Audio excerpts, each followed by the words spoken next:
Ya, berjumpa lagi di channel YouTube Hakim Sport. Sebelumnya saya ucapkan salam sehat dan salam sejahtera buat kita semuanya. Tetap semangat dan jayo. Oke. Hari ini saya akan mengangkat satu topik dan kebetulan ada request dari teman, yaitu topik mengenai perwasitan. Ya, sebelum saya melanjutkan ke topik perwasitan ini, ada beberapa hal yang ingin saya sampaikan. Seperti satu kejuaraan itu harus dilihat dari beberapa poin. Menarik atau tidak menariknya suatu event, ya, itu harus kita lihat beberapa poin. Satu, panitia ataupun IO. Ya. Siapa panitia ataupun IO yang ditunjuk? Nah, di situ akan kita melihat apakah IO-nya sudah terbilang bagus, punya record yang baik, dan lain-lain. Itu satu. Kedua, tentunya wasit. Ketiga, kategori yang di pertandingan itu ada misalkan kelompok umur, divisi, penghobi, dan lain-lain sebagainya. Oke. Keempat, lokasi. Lokasi pertandingan ini sangat harus kita lihat apakah cukup ataupun cocok untuk di pertandingan. Luas atau tidaknya. Begitu juga dengan meja. Ya, ini juga sangat penting supaya para petenis meja juga leluasa bermain ataupun bertanding dengan meja yang standar nasional. Oke, apalagi ITTF. Ya.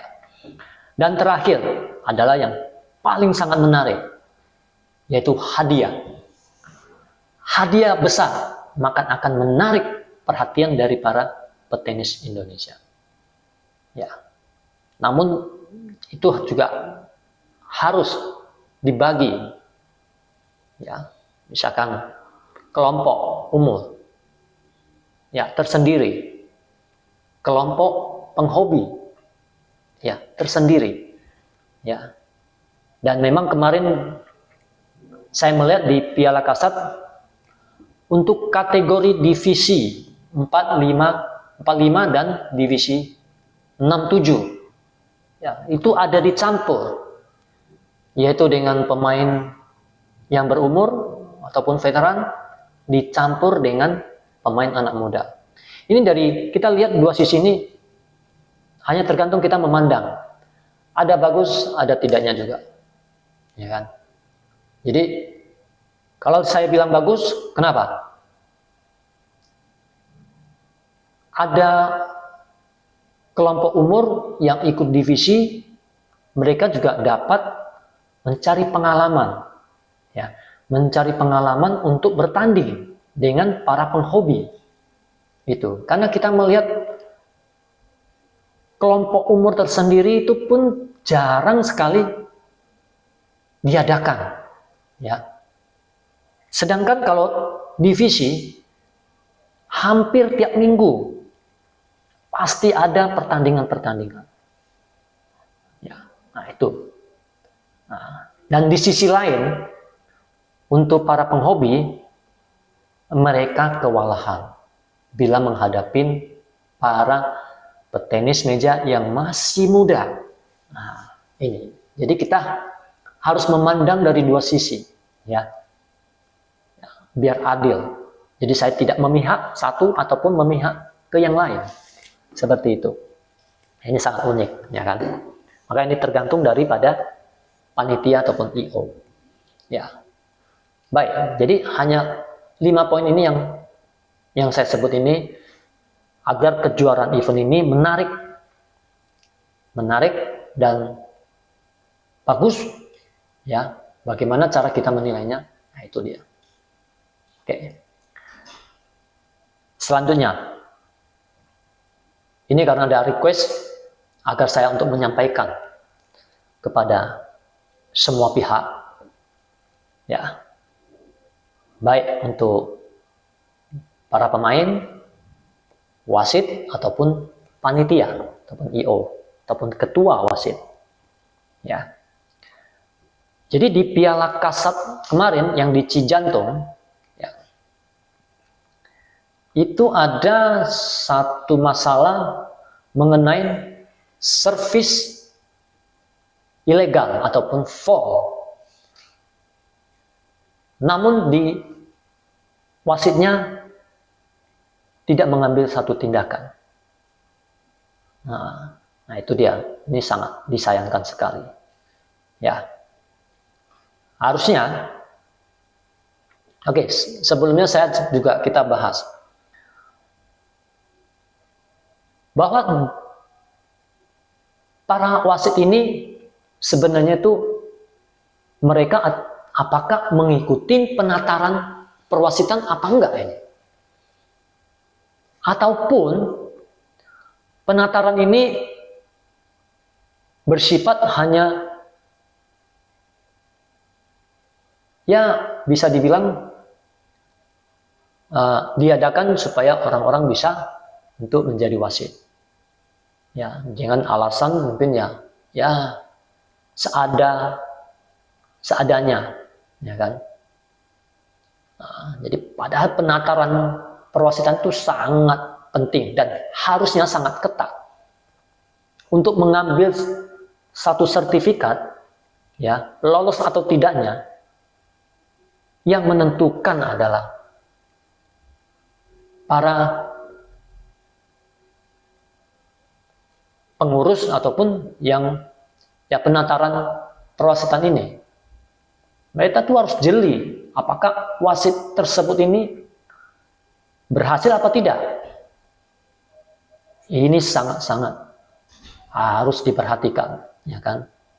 Jangan hanya saya mengikuti 1-2 hari, padahal dalam penataran bisa 4 sampai 7 hari.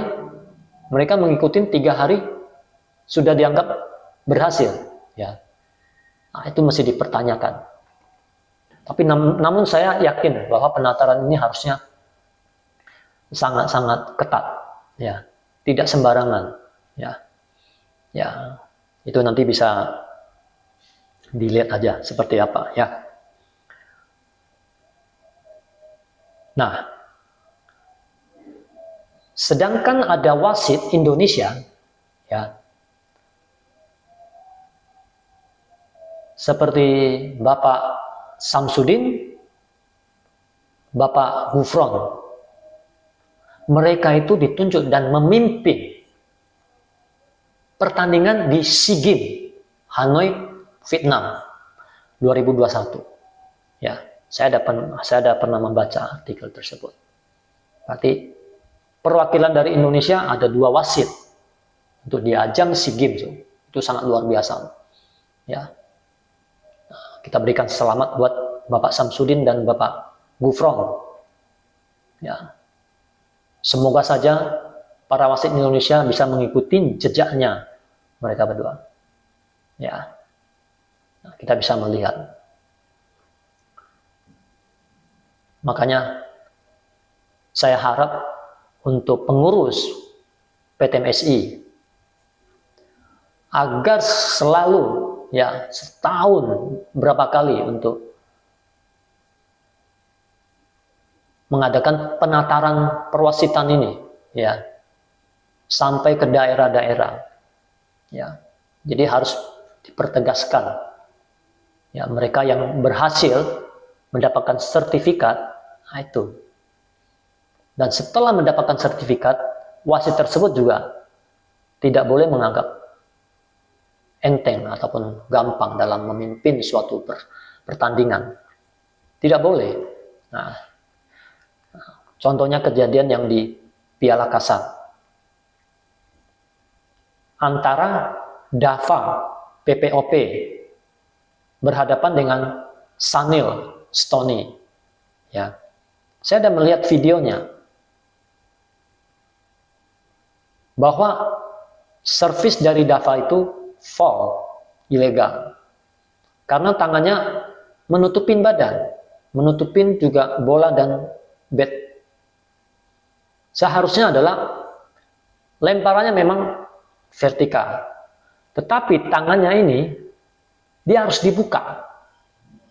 Kita bisa melihat ya di video-video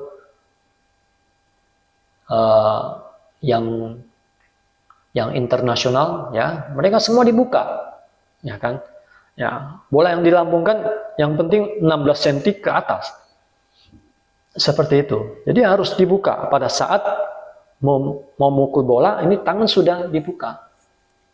Nah itu, masa hal seperti ini wasit bisa lalai, ya, nah, itu sangat disayangkan sekali, ya. Jadi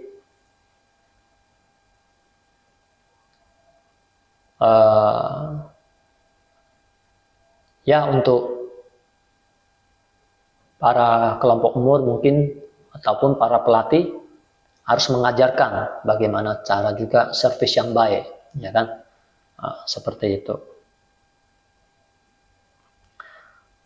Dan wasit juga harus jeli, ya, bukan hanya saja mengenai servis, ya, bukan saja itu aja.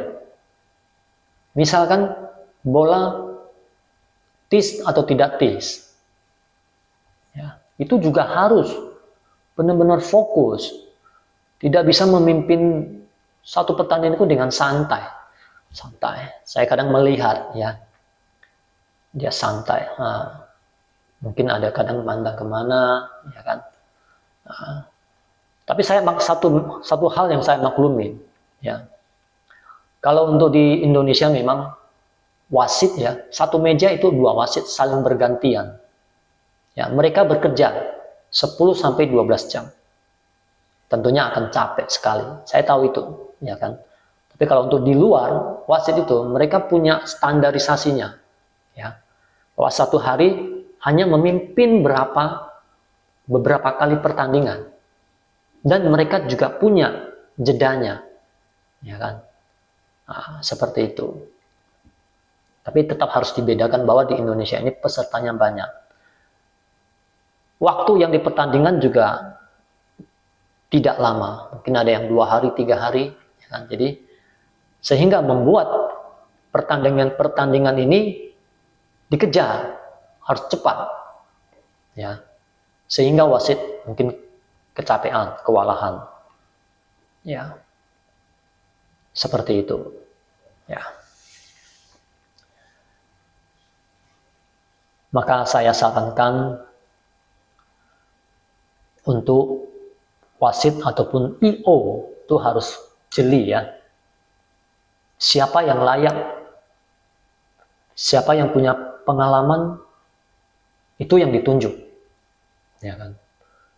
Saya melihat sekarang banyak sekali wasit-wasit yang sudah berumur, namun boleh, tidak masalah yang berumur, asalkan mereka bekerja dengan baik, ya, memimpin satu pertandingan dengan baik, jangan sampai ada merugikan satu pemain ataupun pemain lainnya, seperti itu, ya kan.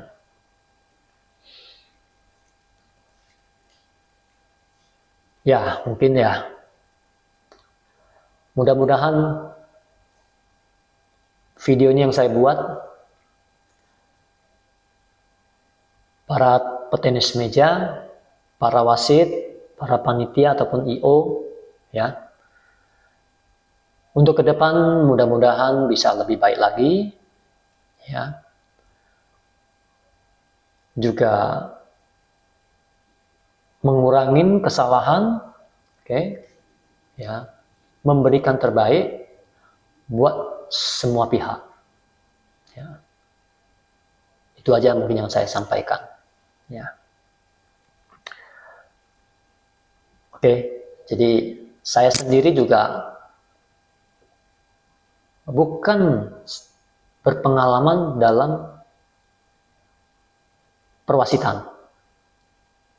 Namun secara garis besar, saya ada sedikit memahami, ya. Saya ada sedikit memahami,